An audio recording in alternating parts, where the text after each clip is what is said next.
Self-pleasure, for anyone coming of age, is not, there's nothing abnormal about it, right? It was the amount, the frequency, and the dominance that it wound up having on your life, certainly as you became an adult. But was that the case even as a sort of tweener into your teens? Yes, it definitely became an obsession. It became a way for me to cope with anything that came up that felt too big and too scary.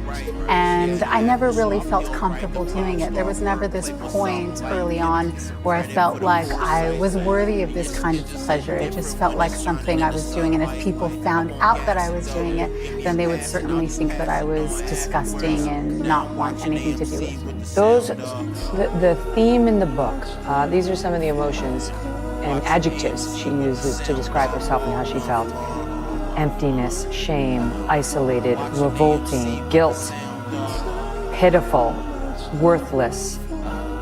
Was that all part of it? I mean, was that, in other words, what I'm trying to figure out is whether those are the feelings that led to the addiction, or those are the feelings caused by the behavior associated with the addiction. I think both.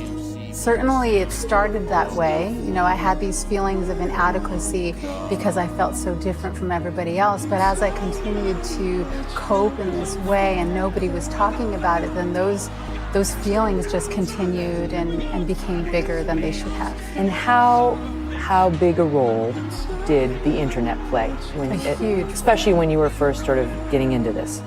Right, so I feel like my addiction coincided with the digital age. And so it started with softcore. So to speak. Yeah, right. Yeah, so I mean, the internet came about when I was around 12, 13, and so downloading pictures became a thing, chat room encounters, and every time that I might have gotten over it and maybe lost interest, some new stimuli would come out to